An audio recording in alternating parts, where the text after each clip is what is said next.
नमस्कार, आप सभी का स्वागत है न्यूज स्टेट पर और मैं हूं आपके साथ शुभेंदु सिंह। साल 2023 का बजट आ चुका है और इस बार के बजट में वित्त मंत्री निर्मला सीतारमण ने मिडिल क्लास, किसान, महिलाएं और युवाओं को कई बड़ी सौगातें दी हैं। मिडिल क्लास को इनकम टैक्स में बड़ी छूट दी गई और अब 7 लाख तक की सालाना इनकम वालों को कोई भी टैक्स नहीं देना होगा। वित्त मंत्री निर्मला सीतारमण ने इसे अमृतकाल का बजट बताया तो प्रधानमंत्री नरेंद्र मोदी ने बजट को ऐतिहासिक करार दिया। पीएम ने बजट को गांव, गरीब, किसान और मिडिल क्लास के सपनों का पूरा करने वाला यह बजट बताया और यह माना जा रहा है कि चुनावी साल होने की वजह से इस बजट में हर वर्ग का ध्यान भी रखा गया। हालांकि बजट 2023 पर आम जनता क्या सोचती है, सीधे जनता से जानेंगे और बजट से जुड़ी हर जरूरी बात, हर सवाल का जवाब आपको न्यूज स्टेट पर मिलेगा। लेकिन सबसे पहले देखते हैं एक खास रिपोर्ट।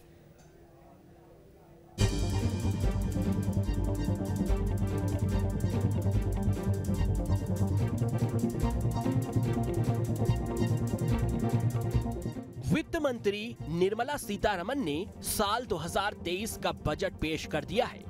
इस बजट में सभी वर्गों का खास ध्यान रखा गया है। मिडिल क्लास के लिए भी जहां टैक्स में छूट दी गई है, तो किसानों और महिलाओं के लिए कई बड़े ऐलान किए गए हैं।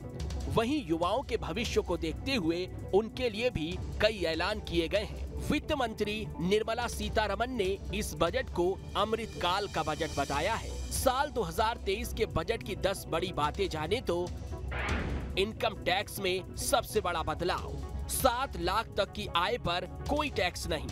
पीएम कौशल विकास योजना 4.0 लॉन्च, 47 लाख युवाओं को 3 साल तक भत्ता। महिला सम्मान बचत पत्र का ऐलान। इस योजना में 2 लाख निवेश की छूट, 1 साल तक गरीबों को मुफ्त अनाज, 50 नए एयरपोर्ट, हेलीपैड बनाए जाएंगे। रेलवे के लिए 2.40 लाख करोड़ रुपए का बजट। बुजुर्गों के लिए सेविंग्स अकाउंट की रकम की लिमिट 9 लाख रुपए। इस बजट में मिडिल क्लास का खास ध्यान रखा गया है।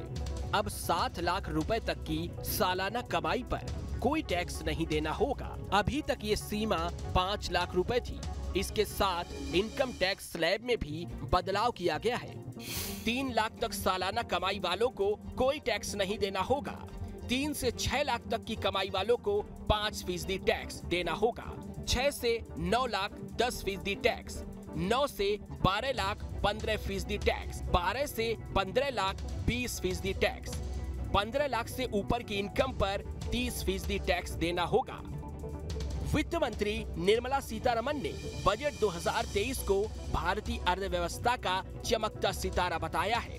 इसके साथ उन्होंने किसान और युवाओं के लिए भी बड़े ऐलान किए हैं। किसानों के लिए कपास के लिए पीपीपी मॉडल के तहत plan, 63,000 primary agri credit society बनेगी। ऑर्गेनिक खेती के लिए पीएम प्रमाण योजना, 20 लाख करोड़ कृषि ऋण देने का लक्ष्य। कृषि उत्पादों के लिए स्टोर बढ़ाए जाएंगे। मिलेट्स के लिए राष्ट्रीय संस्थान खुलेंगे। किसानों को डिजिटल ट्रेनिंग मिलेगी। 1 साल तक किसानों के लोन पर छूट जारी रहेगी। वहीं युवाओं के लिए एकलव्य स्कूलों में 38,800 टीचर्स की भर्ती। पीएम कौशल विकास योजना 4.0 लॉन्च, 47 लाख युवाओं को स्किल्स की ट्रेनिंग। देश में 157 नर्सिंग कॉलेज खोले जाएंगे। नेशनल डिजिटल लाइब्रेरी खोली जाएगी। 47 लाख युवाओं को 3 साल तक स्टाइपेंड। एमएसएमई सेक्टर में ब्याज पर 1% की छूट। वित्त मंत्री निर्मला सीतारमण ने इस बजट की 7 प्राथमिकताएं बताई हैं, जिन्हें सप्तऋषि कहा गया है। इसमें समग्र विकास, अंतिम मील तक पहुंचना, इंफ्रास्ट्रक्चर निवेश, क्षमता को उजागर करना, हरित विकास, युवा, वित्तीय क्षेत्र। वहीं पीएम मोदी ने बजट 2023 को उम्मीदों का बजट बताया है। उन्होंने कहा है, बजट में हर वर्ग का ख्याल रखा गया है। इससे गरीब और किसान को ताकत मिलेगी। अमृतकाल का ये पहला बजट विकसित भारत के विराट संकल्प को पूरा करने के लिए एक मजबूत नींव का निर्माण करेगा।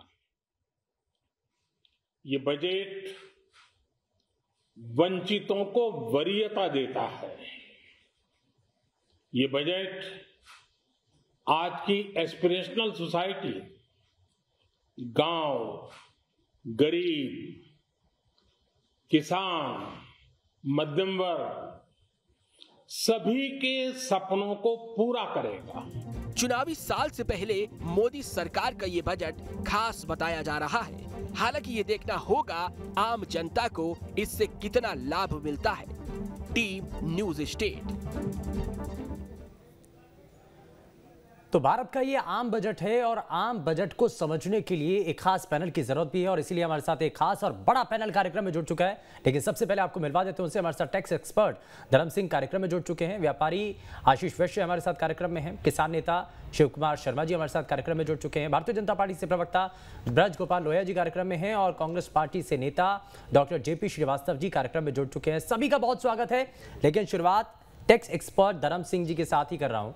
धर्म सिंह जी, अब आज के इस सिनेरियो को हम देख रहे हैं, आज के इस आम बजट को हम देख रहे हैं, दोपहर भर से जिन लोगों को अभी तक टैक्स सिस्टम के बारे में कुछ जानकारी नहीं है, तो अपने इस कार्यक्रम के जरिए हमारी कोशिश यही है कि हम बड़े सरल शब्दों के जरिए और एक्सपर्ट्स के जरिए ये बता सकें कि आखिर उनके लिए इस टैक्स सिस्टम के अंदर क्या कुछ नया है, क्या वाकई में 7 लाख तक की जो आय में छूट का एक बड़ा शिगुफा दिया गया, क्या वाकई में उनके लिए राहत देने वाला है। जरा थोड़ा सा इस पर नजर डालिए सर। हमारे 2 रिजीम काम करते हैं, old regime and new regime. Old regime में कुछ चेंज नहीं हुआ। यहाँ पे 80C की डिडक्शन थी, 80D की डिडक्शन थी, हाउसिंग लोन इंटरेस्ट की डिडक्शन थी। तो कुल मिला के 4-5 लाख की डिडक्शन हमारी इनकम में से कम होती थी, जिसको हमें टैक्स में बेनिफिट मिलता था। हम न्यू रिजीम की बात करें, यहाँ पे गवर्नमेंट ने चेंज किया है। जो लोग 9 लाख तक तनख्वाह में आते हैं उनके लिए तो बेनिफिशियल है, उसमें कोई प्रॉब्लम नहीं है। वहाँ पे 7 लाख तक टैक्स नहीं देना। उसके बाद जो आपका स्लैब बनता है उसमें आप 10% टैक्स दोगे, जो कि 45,000 के करीब आता है। लेकिन जो 9 लाख से ऊपर आते हैं उनके लिए कोई रिबेट नहीं है। आप देखिए, पहले 2.5 लाख थी जो लिमिट, वो 3 लाख करी है। तो स्लैब बनी है 3 से 6, 6 से 9, 9 से 12। इट मीन कोई मार्जिनली ज्यादा डिफरेंस नहीं है, थोड़ा बहुत आएगा जो कि स्टैंडर्ड डिडक्शन की वजह से आएगा। स्टैंडर्ड डिडक्शन जो 50,000 थी वो 52,500 कर दी है। 2500 डिडक्शन बढ़ने की वजह से जो बेनिफिट आना टैक्स में वो आना है। हाँ। तो थोड़ा बहुत 50,000 की जो स्लैब 2.5 से 3 करी है उसका बेनिफिट हमें मिलना है। तो मार्जिनली थोड़ा डिफरेंस है। और बाकी बड़ा जो डिडक्शन दिया है 54F में दिया है, 54 में दिया है, जो कि कैपिटल गेन की एग्जम्पशन है। जो आप बड़े लेवल पे हाउस प्रॉपर्टी परचेज करते हो फिर सेल करते हो, हाँ। तो उस लेवल पे दिया है। तो वो 10 लिमिट बढ़ा के 10 करोड़ करती, तो वो देखो आम व्यक्ति की बात नहीं है। वो बड़े जो रियल एस्टेट में जो काम बड़े प्रोजेक्ट, बड़े उद्योगपति हैं, उनके लिए ये माना जा सकता है। ठीक है, मैं जरा इसमें आशीष वैश्य जी को जरा जल्दी से जोड़ लेता हूँ।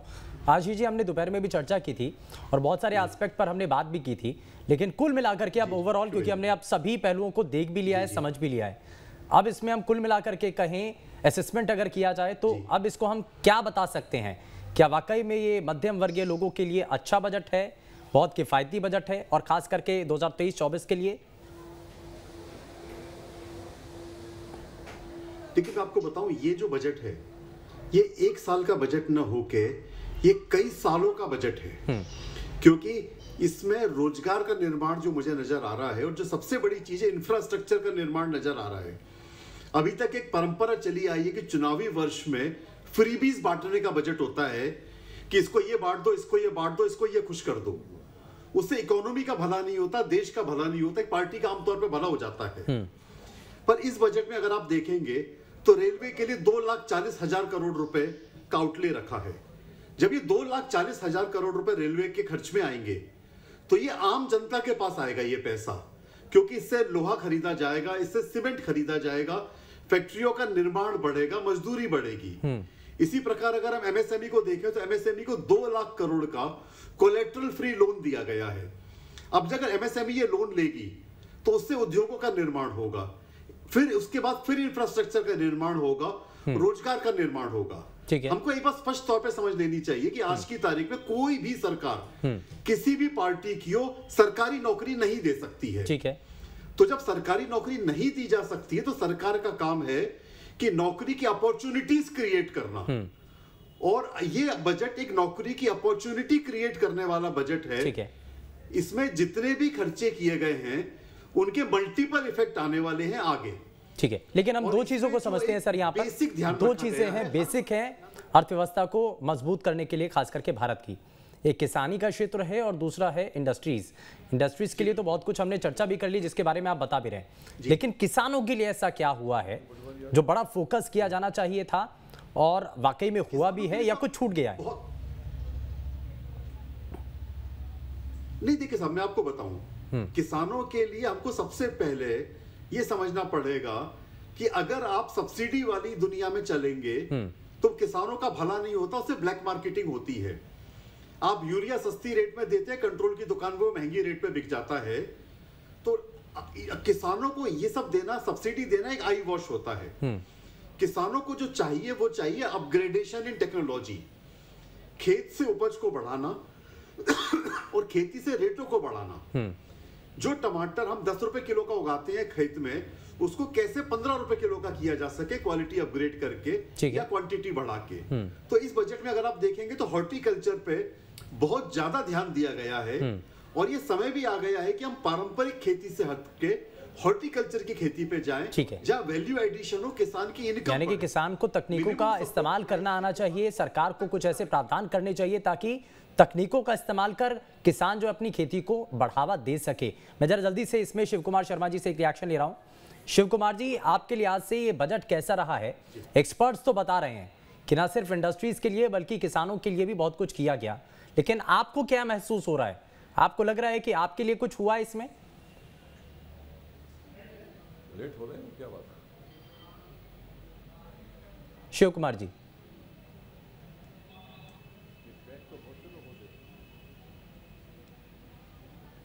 शिव कुमार जी मुझे सुन पा रहे हैं आप?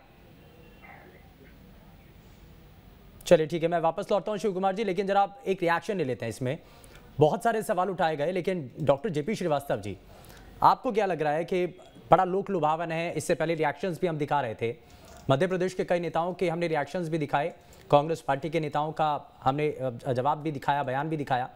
उनका ये कहना है कि ये चुनावी वर्ष का आम बजट है, तो क्या सिर्फ वहीं तक सीमित है, इसके अलावा और कुछ नहीं इसमें?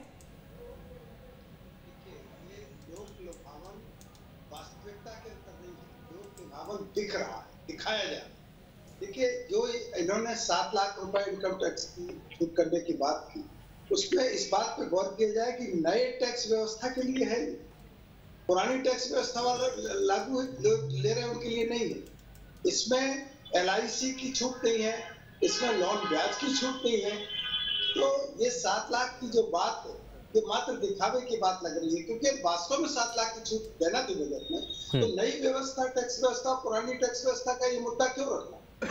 इस मुद्दा को रखना ही नहीं था। यदि 7 लाख की छूट है तो सबके लिए 7 लाख की छूट है। LIC में छूट ना देना, लोन ब्याज पर छूट ना देना, इससे तो टैक्स और बढ़ जाएगा लोगों पर और बोझ बढ़ जाएगा। और इस बजट में स्वास्थ्य, शिक्षा और मनरेगा जैसे मुद्दों पर कटौती की गई है। आम जनता का और देश के विकास की धुरियत टिकी है, तो शिक्षा पर, स्वास्थ्य पर और मजदूरों से टिकी है। उनके बजट में कटौती की गई है। तो इस बात पर चिंतन करना चाहिए केंद्र सरकार को, और इस पर पुनर्विचार करना चाहिए केंद्र सरकार को। ठीक है, इनका बजट बढ़ाना चाहिए। ठीक है, ब्रज गोपाल लोहिया जी, जरा जल्दी से एक रिएक्शन मैं इस पर लेना चाह रहा हूं। मैं वापस लौटता हूं, सभी मेहमानों से वापस से चर्चा शुरू करूंगा, लेकिन उससे पहले जरा एक रिएक्शन ले लेता हूं। ब्रज गोपाल जी, आप ये कह रहे हैं, और इससे पहले भी जितने भी भारतीय जनता पार्टी के प्रवक्ता कह रहे हैं कि बहुत हद तक उम्मीदों पर यह बजट खरा उतरा है, लेकिन किसानों के लिए क्या हुआ इसमें ऐसा नया जिससे आप ये कह सके? क्योंकि इससे पहले हमने देखा था कि किसानों ने चेतावनी तक दी थी कि अगर आप किसानों के लिए कुछ नहीं करते हैं इस बजट के अंदर तो वो वापस से सड़कों पर उतरेंगे। आपको लगता है कि आप आशान्वित हैं कि किसान जरूर मानेंगे और आपने जो इस बजट में किसानों के लिए किया उससे संतुष्ट नजर आएंगे किसान?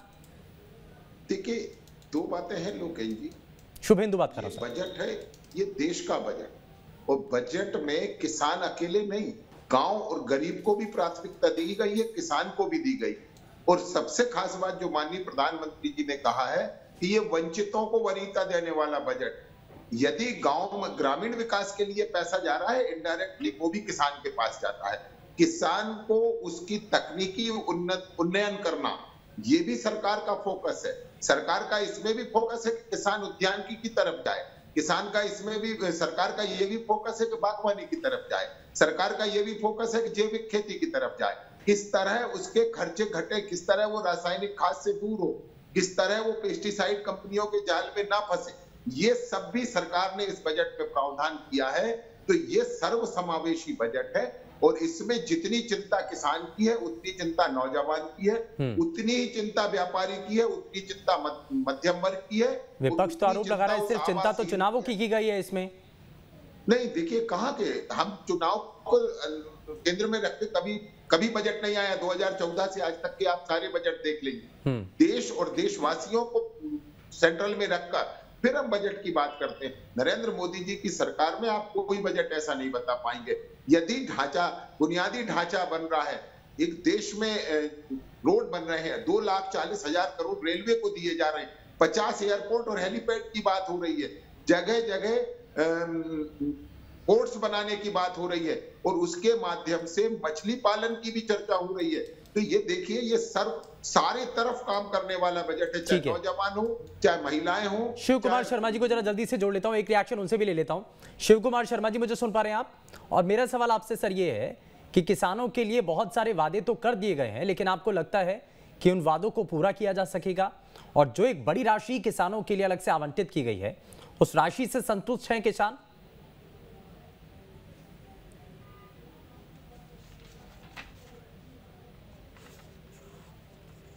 चलिए, लग रहा है शायद संपर्क टूट गया, वापस से संपर्क साधने की कोशिश करेंगे। लेकिन उससे पहले जरा धर्म सिंह जी, एक रिएक्शन आपसे भी इस पर ले रहा हूं, क्योंकि बार बार ये कहा जा रहा है कि किसान हमेशा से चाहते हैं कि वो तकनीकों के आधार पर आगे बढ़ पाए, लेकिन सरकार उतना सक्षम है क्या कि उनको नई तकनीकों का इस्तेमाल करना सिखा दे या उन तक उपलब्ध करा दे? क्योंकि किसान भी तो चाहते हैं ना, बार बार इशू उठता है पराली का, लेकिन आप तकनीकों का इस्तेमाल करना तो सिखाइए, आप लेकर के तो आइए तकनीकें। तो जब हम नोटबंदी की बात करते हैं, हेलो सर, आवाज शायद मेरी रिपीट हो गया है। नोटबंदी की आवाज, हाँ, 1 मिनट सर। नोटबंदी में क्या हुआ था कि सरकार का था कि हर कोई डिजिटल प्लेटफॉर्म पे चला जाएगा, लेकिन उस टाइम किसान नहीं जा पाया था, जिस वजह से नोटबंदी फेल हुई थी। मेन मुद्दा था कि नोटबंदी फेल होने का कि हमारी पॉपुलेशन 35% इलिटरेट थी, और आज भी इलिटरेट है।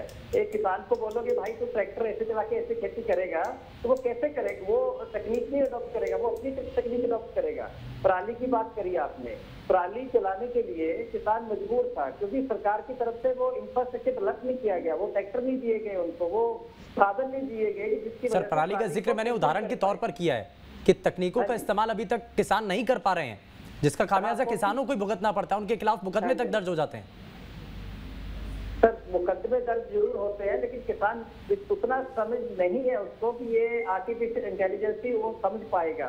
हाँ, ट्रेनिंग देनी है उसको प्रॉपर तरीके से पढ़े, लेकिन किसान आज जो थोड़ा पढ़ गया वो किसान बनता ही नहीं है। किसान अनपढ़ ही रहा है आज की डेट में भी। देखो, आप कहीं भी देख लो, कि बिहार की बात करो, पंजाब की बात करो, कहीं की बात करो, जब राजस्थान की बात करो, किसान आज भी अनपढ़ है। थोड़ा पढ़ गया वो सिटी की तरफ मूव कर गया और उसने छोटा व्यवसाय स्टार्ट कर दिया। तो किसान को पढ़ाना सरकार के लिए एक डिफिकल्ट चैलेंज है कि वो उसको कैसे ट्रेनिंग जाएगा। ठीक है, बजट में प्रावधान रखा गया है, किसानों पे पूरा का पूरा खर्चा किया जाएगा, उनको टीचर दिए जाएंगे, ट्रेनिंग दी जाएगी, लेकिन ट्रेनिंग ही रह जाएगी, एक्चुअल में वो नहीं कर पाएगा। ठीक है, ब्रजगोपाल जी कुछ कहना चाह रहे हैं? ब्रजगोपाल जी, मैं केवल इतना कहना, आशीष जी आता हूँ आपके पास। इसमें मैं कुछ कहना चाह रहा हूँ, ये किसान को अशिक्षित समझने की भूल ना करें, किसान को पिछड़ा समझने की भूल ना करें। आप गांव-गांव आए, आज गांव के बच्चे, किसानों के बच्चे ड्रोन से पेस्टिसाइड डाल रहे हैं, नैनो यूरिया का इस्तेमाल कर रहे हैं, लेकिन कितने % किसान कर रहे हैं सर? किसान के बच्चे इंजीनियर बने मिलेंगे आपको। तो मेरा ये कितने % किसान इसका इस्तेमाल कर रहे हैं?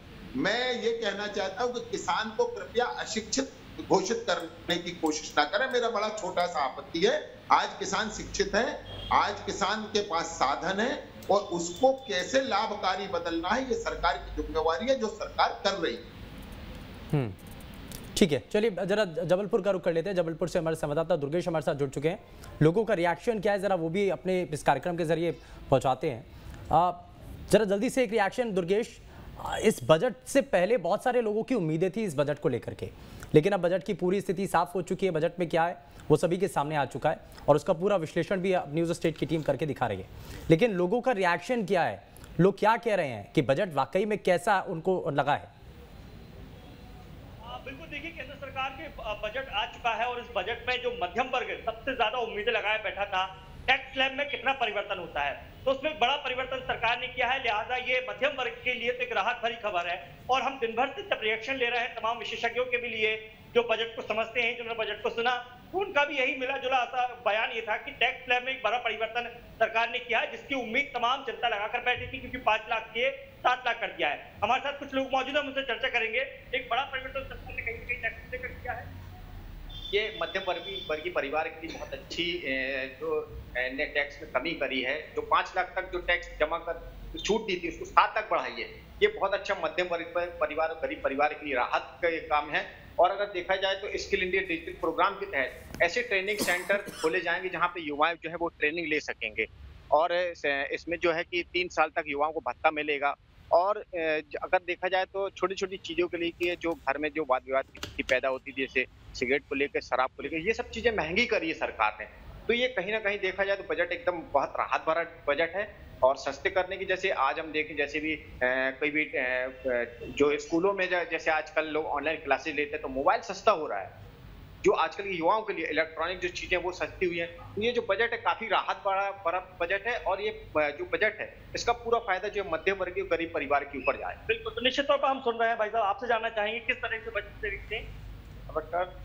जहाँ तक मैं बात करूंगा कि काफी राहत मिली है, ये आम पब्लिक को काफी राहत मिली हुई है। ये जो बजट इन्होंने जो टैक्स में जो कमी दिया है, एक आम जनता के लिए जो कमी दिया है अच्छा, लेकिन अभी पेट्रोल और डीजल को लेकर किसी प्रकार की कोई चर्चा नहीं हुई है। मेरा मानना है कि पेट्रोल से ज्यादा कहीं डीजल की बहुत ज्यादा जरूरत है। डीजल क्योंकि हमारा ट्रांसपोर्टेशन का बहुत बड़ा एक विस्तारित वो है और हर प्रकार की चीजें डीजल पर ही डिपेंड करती है। हाँ, चाहे वो रसोई गैस हो, चाहे वो सब्जी हो, चाहे वो अनाज हो, हर चीज डीजल के ही ट्रांसपोर्ट से आती है। तो डीजल का कम होना बहुत बेहद है। अगर डीजल कम नहीं होगा तो बहुत प्रॉब्लम आएगी।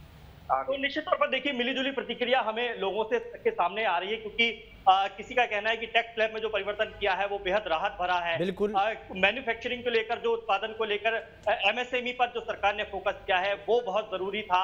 और उसको लेकर व्यापारियों का, जैसा कि हमने जब दिन में चर्चा की थी, तो व्यापारियों का एक कहना था कि एमएसएमई को ये ऑक्सीजन देने का काम है ये बजट जो लेकर आया है, क्योंकि लघु और जो सूक्ष्म उद्योग होते हैं कोरोना के बाद उन पर सबसे ज्यादा मार पड़ी थी।